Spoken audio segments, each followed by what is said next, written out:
नमस्कार विद्यार्थियों, education point Haryana में आपका बहुत बहुत स्वागत है। विद्यार्थियों, नया सत्र आपका शुरू हो चुका है और ये कक्षा 12वीं की आपकी जो पतंग कविता है, हम इसके प्रश्नोत्तर भाग को आज करेंगे। इससे पहले वाले वीडियो में हमने पतंग कविता की व्याख्या है वो करी थी, तो आइए देखते हैं इसके मुख्य प्रश्नों को। तो पहला जो प्रश्न है, अभ्यास के जो आपके प्रश्न हैं, सबसे तेज ब्योछारें गई भादो गया के बाद प्रकृति में जो परिवर्तन कवि ने दिखाया है, इसका वर्णन अपने शब्दों में करें। यह कविता प्राकृतिक सौंदर्य से उत्प्रोत है। सबसे तेज ब्योछारें तथा भादों के जाने के बाद सवेरा जो अत्यंत लालिमा और सुंदरता से परिपूर्ण था, वह सवेरा खरगोश की आंखों के समान लाल रंग का था। शरद ऋतु अर्थात उजाला अनेक ब्योछारों और झाड़ियों को चीरता हुआ आया है। कवि ने शरद ऋतु का मानवीकरण करते हुए कहा है कि शरद अपनी चमकीली साइकिल पर सवार होकर के घंटी बजाता हुआ आया है। उसने चमकीले संकेतों के द्वारा पतंग उड़ाने वाले बच्चों के समूह को अपने पास बुलाया है। अपने चमकीले संकेतों और सौंदर्य के से उसने आकाश को इतना मुलायम और सुंदर बना दिया है जिसमें पतंग उड़ सके। साथ ही संसार का पहला पतला कागज, बांस की कमानी और रंग बिरंगी वस्तु उड़ सके। जब बच्चे रंग बिरंगे पतंग आकाश में उड़ाने लगे तो चारों ओर सीटियों और किलकारियों की गूंज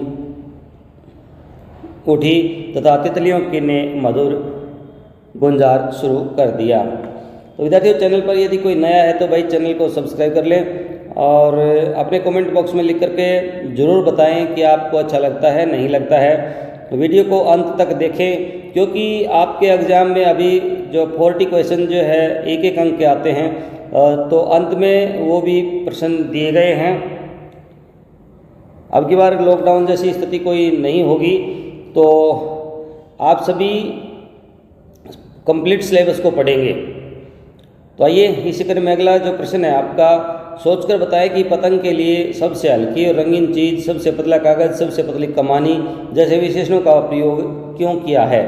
भाई, पतंग के लिए सबसे हल्की तथा रंगीन चीज़, सबसे पतला कागज़, सबसे पतली कमानी जैसे विशेषणों का प्रयोग इसलिए किया है क्योंकि यह कविता बाल सुलभ चेष्टाओं और उनके क्रियाकलापों का बच्चे का मन अत्यंत कोमल और हल्का होता है। वह शरीर से भी दुबला पतला कोमल चंचल होता है, वह निश्चल होता है।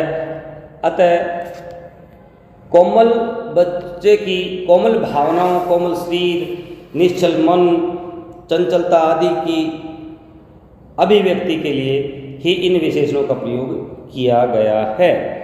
अगला प्रश्न है भाई, बिंब स्पष्ट करने आपको कि इसमें आपको कैसे कैसे प्रतिबिंब जो है ना दिखाई दिए हैं। सबसे तेज ब्योछारें गई भादो गया, सवेरा हुआ खरगोश की आंखों जैसा लाल सवेरा, सर्द आया पुलों को पार करते हुए, अपनी नई चमकीली साइकिल तेज चलाते हुए, घंटियां बजाते हुए, जोर जोर से चमकीले इशारों से बुलाते हुए और आकाश को इतना मुलायम बनाते हुए कि पतंग ऊपर उड़ सके। तो प्रस्तुत काव्यांश में कवि ने गतिशील बिंबों का सजीव चित्रण किया है। कैसे बिंबों का? गतिशील, जो चलायमान है। इसके साथ साथ दृश्य का भी है ना समायोजन इसमें किया गया है। यानी कि इस तरह से कवि की जो पंक्तियां हैं वो लिखी गई हैं कि कविता पढ़ने वाला मानव साक्षात रूप से उनके प्रतिबिंबों को देख रहा है। अगला प्रश्न है, जन्म से ही वे अपने साथ लाते हैं कपास। कपास के बारे में सोचें कि कपास से बच्चों का क्या संबंध बन सकता है। इम्पोर्टेंट प्रश्न है भाई, पहले 2010 में, 14 में और 18 में ये आ चुका है और फिर भी आ सकता है। तो कपास की प्रकृति जैसे निर्मल, सुकोमल, निश्चल और चंचल होती है, उसी प्रकार से बच्चे भी अत्यंत कोमल, सुकोमल, निश्चल और चंचल प्रकृति के होते हैं। बच्चों में भी कपास की भांति कोमलता झलकती है। कपास की तरह बच्चों के साफ स्वच्छ मन में कोई मैल नहीं होती, उसमें इसी की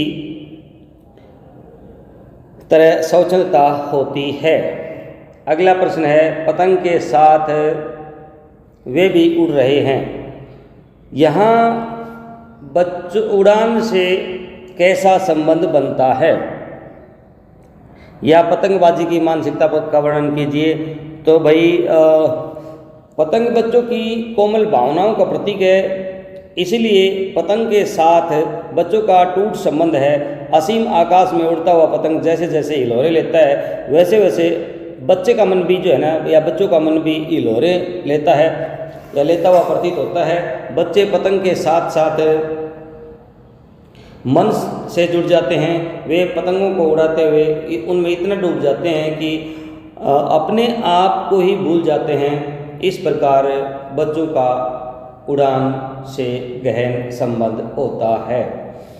अगला है भाई, निम्नलिखित पंक्तियों को पढ़ करके उत्तर दें। छतों को नरम बनाते हुए, दिशाओं को मृदंग की तरह बजाते हुए। वो ख का है, अगर वे कभी गिरते हैं छतों के किनारों, खतरनाक किनारों से और बच जाते हैं तो और भी निडर होकर के सुनहरे सूरज के सामने आते हैं। तो इसमें दिशाओं को मृदंग की तरह बजाने से क्या तात्पर्य है, और जब पतंग सामने हो तो छतों पर दौड़ते हुए क्या आपको छत कठोर लगती है? तो देखिए इन दोनों का हम उत्तर देंगे। दिशाओं को मृदंग की तरह बजाने का तात्पर्य है कि बच्चे चहकते हैं, किलकारियाँ मारते हैं और सभी दिशाओं में दौड़ते फिरते हैं, शोर करते हैं और इधर उधर भागते हैं। उनकी मधुर और उत्साह से भरी आवाज़ सभी दिशाओं में उनके उत्साह को व्यक्त करती है। जब पतंग सामने हो तो छतों पर दौड़ते हुए छत कदापि कठोर नहीं लगती, तब तो केवल पतंग ही दिखाई देती है और कोई कष्ट का अनुभव नहीं होता है। अगला जो दूसरा है, खतरनाक परिस्थितियों का सामना करने के बाद आप दुनिया की चुनौतियों के सामने स्वयं को कैसा महसूस करेंगे? तो भाई खतरनाक परिस्थितियों का सामना करने के बाद दुनिया की चुनौतियों के सामने हम स्वयं को अधिक सक्षम और साहस से भरे हुए अनुभव करेंगे। हमारे मन में डर का भाव निकल जाता है। तो ये आपके अभ्यास के प्रश्न थे। इनके अलावा भी कुछ प्रश्न जो है आ सकते हैं एग्जाम में। आसमान में रंग बिरंगी पतंगों को देखकर आपके मन में कैसे ख्याल आते हैं, लिखिए। आसमान में रंग बिरंगी पतंगों को देख करके हमारा मन बेरंग बिरंगा हो जाता है, हमारा मन इन्हीं पतंगों की भांति हिलोरे लेने लगता है। उसकी भी चाहत होती है कि वह भी पतंगों की भांति खुले आसमान में उड़ान लगाए। वह भी चाहता है कि दिशाओं की सैर करे और असीम आकाश को छू ले। अगला प्रश्न है, रोमांचित शरीर का संगीत का जीवन के लय से क्या संबंध है? ये 2012 में आया हुआ है, कभी आ सकता है। तो रोमांचित शरीर का संगीत और जीवन की लय का अनूठा संबंध है। जब मनुष्य का शरीर किसी कार्य में पूर्णता से लग जाता है तो उस कार्य की पूर्ति करते हुए शरीर में एक अद्भुत रोमांच और संगीत पैदा होता है। ऐसा ही जीवन में भी होता है। जीवन में भी जब पूर्ण रूप से समर्पित होकर के कोई कार्य किया जाता है तो उसमें भी एक अनूठी लय पैदा हो जाती है। इस प्रकार जीवन की लय का रोमांचित शरीर के साथ अद्भुत संबंध है। अगला प्रश्न है, महज एक धागे के सहारे पतंगों की धड़कती ऊंचाइयां उन्हें यानी बच्चों को कैसे थाम लेती हैं, चर्चा करें।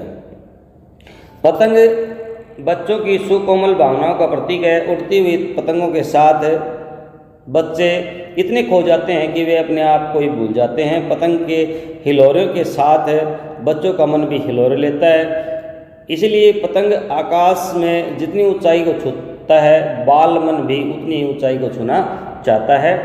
उड़ती पतंग ही बच्चे के मन में साहस और निडरता प्रदान करती है तथा उन्हें पग पग पर जोश प्रदान करती है। यही कारण है कि महज एक धागे के सहारे पतंगों की धड़कती ऊंचाइयां बच्चों को थाम लेती हैं। अगला प्रश्न है, काव्य सौंदर्य स्पष्ट कीजिए। सबसे तेज बौछारे गई, भादो गया, सवेरा हुआ, खरगोश की आंखों जैसा लाल सवेरा, सर्द आया, पुलों को पार करते हुए, अपनी नई चमकीली साइकिल लेकर के चलाते हुए, घंटियां बजाते हुए जोर जोर से। तो बच्चों देखिए, काव्य सौंदर्य जो होता है ना, काव्य सौंदर्य में क्या होता है कि भाई इस कविता को रचने में हमें किन किन चीज़ों की ज़रूरत पड़ी। तो सबसे पहले हम उसके प्रसंग को बता देंगे कि प्रस्तुत कवितांश जो है हिंदी की पाठ्य पुस्तक आरव भाग 2 में संकलित तथा आलोक धनवा द्वारा पतंग कविता से अवतरित किया गया है। इसमें कवि ने प्राकृतिक सौंदर्य के परिवर्तन का सजीव चित्रण करते हुए शरद ऋतु का जो है ना मानवीकरण इसने किया है। शुद्ध भाषा और साहित्यिक खड़ी बोली का प्रयोग किया गया है। तत्सम और तद्भव और विदेशी शब्दावली का भी इसमें प्रयोग है। शरद का मानवीकरण किया गया है, यानी कि सर्दियों की ऋतु का मानवीकरण किया गया है, अतः इसमें मानवीकरण अलंकार है। अनुप्रास, उपमा, पुनरुक्ति, प्रकाश, पद, मैत्री अलंकारों का भी इसमें प्रयोग किया गया है। कोमलकांत पदावली है और बिंब योजना अत्यंत सुंदर एवं सटीक बन पड़ी है। अगला प्रश्न है, इसमें जन्म से वे साथ लाते हैं कपास, पृथ्वी घूमती हुई आती है उनके बेचैन पैरों के पास, जब वे दौड़ते हैं बेसुध छतों को नरम बनाते हुए, दिशाओं को मृदंग की तरह बजाते हुए। काव्यांश का भाव सौंदर्य और काव्य सौंदर्य हमें स्पष्ट करना है। तो भाव सौंदर्य में देखो भाव क्या है, वह कहना क्या चाहता है। तो भाव सौंदर्य प्रस्तुत अवतरण में श्री आलोक धनवा ने बाल सुलभ इच्छाओं एवं उमंगों का सजीव चित्रण किया है। बच्चे बालपन से ही अत्यंत कोमल और निष्कपट एवं भोले होते हैं। उनकी कोमलता को स्पर्श करने हेतु पृथ्वी भी स्वयं घूमती हुई उनके चंचल पांव के पास आ जाती है। जब वे बेहोश होकर के अपनी ही मस्ती में झूमते हुए छतों को नरम बनाते हुए दौड़ने लगते हैं, उस समय वे अपनी मस्ती में किलकारियों से दिशाओं को मृदंग की वाद्य यंत्र की भांति बजाने लगते हैं या बजाते हुए प्रतीत होते हैं। तो काव्य सौंदर्य भाई इसमें भी उसी तरह से प्रस्तुत अवतरण आलोक धनवा की ने बाल सुलभ चेष्टाओं, उमंगों और उनकी कोमलकांतता का सजीव चित्रांकन इसमें किया है। भाषा सरल सहज खड़ी बोली है। तद्भव शब्दावली की प्रचुरता है। पृथ्वी का मानवीकरण किया गया है। दूसरी पंक्ति में मानवीकरण अलंकार है। अंतिम पंक्ति में उपमा अलंकार की छठा द्रष्टव्य है। औज गुण इसमें विद्यमान है और मुक्तक छंद एवं अभिधात्मकता का समावेश इसमें किया गया है। अगला प्रश्न है, पतंग कविता का मूल भाव स्पष्ट कीजिए। पतंग आलोक धनवा द्वारा रचित कविता है जिसमें कवि ने बाल सुलभ चेष्टाओं एवं उमंगों का सुंदर एवं सजीव चित्रण किया है। उन्होंने बाल क्रियाकलापों एवं प्रकृति में आए परिवर्तनों को सहज भाव से अभिव्यक्त किया है। पतंग सभी बच्चों की उमंगों का रंग बिरंगा सपना है जो आसमान में उड़ता है, जिसे बाल मन छूना चाहता है। बच्चे मस्ती एवं उमंग में झूम करके आसमान को पार करना जाना चाहते हैं। एक और शरद ऋतु का तितलियां चमकीला संकेत है और जहाँ तितलियां की रंगीन दुनिया है। बच्चों की किलकारियों से दिशाएं भी मृदंग के समान बजती हैं। पृथ्वी भी उनके कोमलता को छूने हेतु स्वयं उनका स्पर्श करना चाहती है। वे हर बार नवीन पतंगों को सबसे ऊंचा उठाने साहस के लिए बार बार अंधेरा यानी के पश्चात उजाले की प्रतीक्षा कर रहे हैं। अगला प्रश्न है, बच्चे पतंग उड़ाने के लिए किस प्रकार झूमने लगते हैं। तो भाई बच्चे एक झुंड में पतंग उड़ाते हैं। वे सभी मिलकर सीटियाँ बजाते हैं, किलकारियाँ बजाते हैं, बेसुध होकर के छतों पर दौड़ते हैं। उनकी आवाज़ से दिशाएं भी मृदंग के समान बजती हुई प्रतीत होती हैं। वे दिशाओं के लचकदार वेग की तरह किनारे तक आ जाते हैं। वे खुशी में भर करके वास्तव में झूमने लगते हैं।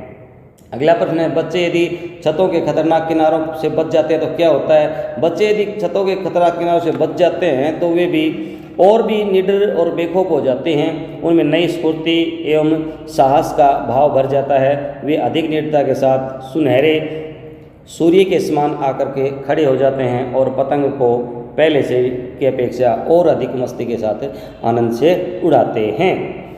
अगला प्रश्न है बेटा, आकाश को मुलायम कौन बनाता है और क्यों? तो भाई आकाश को मुलायम शरद ऋतु बनाता है। वह इसे अधिक इसलिए मुलायम बनाता है ताकि बच्चे पतंग उड़ा सकें। दुनिया की सबसे हल्की और रंगीन चीज़ उड़ सके, दुनिया का सबसे पतला कागज़ व बांस की पतली कमानी उड़ सके। बच्चे उमंग एवं मस्ती में झूम करके सीटियाँ एवं किलकारियाँ बजाने लगते हैं। अगला प्रश्न है, शरद ऋतु का आगमन कैसे होता है? तो भाई कविता में जैसे दिखाया गया है, शरद ऋतु पुलों को पार करते हुए आता है। वह अपनी नई चमकीली तेज साइकिल को तेज चलाते हुए और घंटियाँ जोर जोर से बजाते हुए आता है तथा अपने चमकीले इशारों से पतंग उड़ाने वाले बच्चों के झुंड को बुलाता है।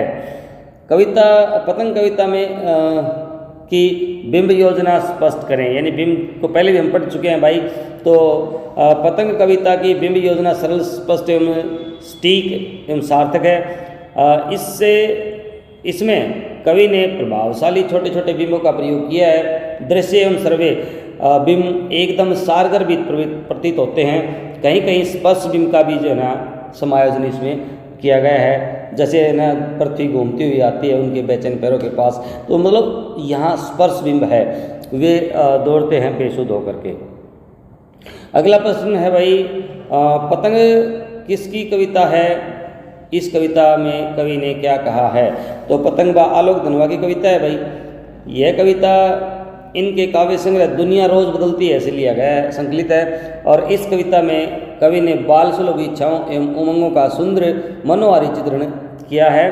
कवि ने बाल क्रियाकलापों तथा प्रकृति में आए परिवर्तनों को अभिव्यक्त करते हुए अनेक सुंदर बिंबों का इसमें समायोजन किया है।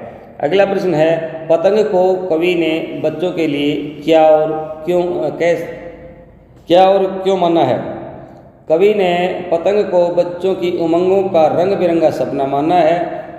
इसमें वह खो जाना चाहता है। आकाश में उड़ती हुई पतंग ऊंचाइयों की वे हदें हैं जिन्हें बालक मन छूना चाहता है और उनके पार जाना चाहता है। अगला प्रश्न है, कवि ने प्रकृति को बदला हुआ क्यों कहा है? तो कवि का कथन है कि प्रकृति का अद्भुत सौंदर्य परिवर्तित हो गया है, तन मन को भिगो देने वाली तेज बौछारें समाप्त हो गई हैं और भादों का मास का अंधकार भी समाप्त हो गया है। अगला प्रश्न है भाई, कवि ने शरद ऋतु का मानवीकरण किस प्रकार किया है? कवि ने शरद ऋतु का मानवीकरण करते हुए बताया है कि अपनी नई चमकीली साइकिल तेज गति से चलाते हुए पुल जोर जोर से घंटियां बजाकर पतंग उड़ाने वाले बच्चों के समूह को सुंदर संकेत के माध्यम से बुला रहा है। अगला प्रश्न है, बच्चों का समूह आकाश में उड़ती पतंग को देखकर क्या करने लगता है? तो बच्चों का समूह आकाश में उड़ती पतंगों को देख करके प्रफुल्लित होकर के सीटियां बजाने लगता है, किलकारियां मारने लगता है। इस मोहकता को देख करके उनके मन में अनेक भावनाएं जन्म लेने लगती हैं। तो विद्यार्थियों बने रहिए मेरे साथ भाई, चैनल को सब्सक्राइब जरूर कर लें और वीडियो को शुरू से लेकर के अंत तक कंप्लीट देखें। धीरे धीरे मैं आपका कंप्लीट सिलेबस जो है ना करवा दूंगा। पृथ्वी किस कोमलता को स्पर्श करने के लिए लालायित रहती है? कवि बाल मन की चेष्टाओं का वर्णन करते हुए कहता है कि बालक जन्म से ही अत्यंत नाजुक और कोमल होते हैं और वे अपने जन्म से के साथ ही कोमलता का भाव लेकर के आते हैं। बच्चों की इसी कोमलता को स्पर्श करने के लिए पृथ्वी लालायित रहती है। अगला प्रश्न है, जब बच्चे बेसुध होकर के मकानों की छतों पर घूमते हैं तो क्या होता है? जब बच्चे मकानों की छतों पर बेसुध होकर के दौड़ते हैं तो छतों को नरम बना देते हैं। जब ये बच्चे झूला झूल कर आते हैं तो दिशाओं के नगाड़े बजने लगते हैं। अगला प्रश्न है, कविता के अनुसार बच्चों में साहस और निडरता कब उत्पन्न हो जाती है? बच्चे अपनी पतंगों को उड़ाते हुए जब कभी छतों के खतरनाक किनारों से गिर जाते हैं, तत्पश्चात वे यानी गिर जाते हैं, गिरने से बच जाते हैं, गिरते हुए होते हैं और गिरने से बच जाते हैं, तो उनमें साहस और निडरता की मात्रा अत्यधिक पैदा हो जाती है। इन खतरनाक किनारों से बचने के बाद वे निडरता के साथ सुनहरे सूर्य के सामने आते हैं। अगला प्रश्न है, बच्चे पतंग के साथ उड़ रहे हैं, पंक्ति का भाव स्पष्ट कीजिए। इस पंक्ति का भाव यह है कि पतंग उड़ाते हुए बच्चे पतंग के साथ आत्मिक रूप से जुड़ जाते हैं। उनका तन मन और आत्मा पतंग के साथ हिलोरे लेने लगती है। इस प्रकार बच्चे पतंगों के साथ हिल रहे होते हैं। अगला प्रश्न है, बेसुध होकर के दौड़ते हुए बच्चों को कौन गिरने से बचाता है? तो भाई बेसुध होकर दौड़ते हुए बच्चे, यानी कि जब बच्चे बेसुध होकर के दौड़ते हैं उसमें उनके रोमांचित शरीर का संगीत उन्हें गिरने से बचाता है। उस समय मात्र धागे के सहारे उड़ते उड़ते पतंगों की ऊंचाइयाँ उन्हें सहारा दे करके थाम लेती हैं। अगला प्रश्न है, कविता में कवि ने शरद ऋतु का आगमन किस प्रकार बताया है? तो ये प्रश्न पहले आ चुका है भाई कि कविता में कवि ने माना है कि शरद ऋतु का आगमन इसलिए हुआ है कि बच्चों की पतंग आकाश में उड़ के दुनिया की सबसे हल्की वस्तु के साथ बांस की पतली कमानी उड़ के वे स्वयं भूल कर के प्रसन्न होकर के प्रसन्नता बटोर सके। अगला प्रश्न है, कवि ने पतंग कविता में सवेरे की तुलना किससे की है? तो भाई पतंग कविता में सवेरे की तुलना खरगोश से की गई है, क्योंकि खरगोश की आँखों में सवेरे जैसी लालिमा होती है। तो विद्यार्थी आइए अब हम करते हैं एक एक अंक के जो प्रश्न हैं वो जो एग्जाम में 40 अंक के आते हैं उनको हम साथ साथ करेंगे। तो ब्लू कलर में जो है दिया गया है आंसर, पतंग कविता के कवि कौन है? तो आलोक धनवा। कवि ने तेज बेचारों के जाने के साथ ही किस महीने के चले जाने की बात कही है? तो भादों। कवि की आँखों जैसा लाल सवेरा हुआ है, यानी कि किसकी आंखों जैसा लाल सवेरा हुआ है? तो ये खरगोश इसका आंसर आएगा। पुलों को पार करते हुए कौन सी ऋतु आती है? ये शरद ऋतु आती है भाई। शरद आया पुलों को पार करते हुए में अलंकार है मानवीकरण।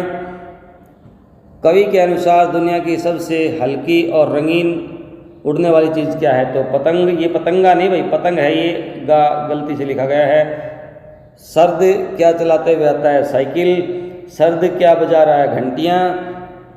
शरद बच्चों के झुंडों को कैसे इशारों से बुलाती है? चमकीले इशारों से।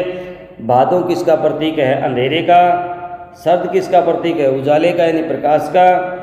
कपास किसका प्रतीक है? कोमलता का। पतंग के साथ बच्चे कैसे दौड़ते हैं? बेसुध होकर के। उन बच्चों का वेग किस तरह लचीला है? डाली की तरह। मृदंग क्या है? एक लंबी ढोलक होती है भाई। आलोक धनवा का जन्म 1948 ईस्वी में हुआ है। और कहाँ हुआ है? तो मुंगेर में हुआ है भाई।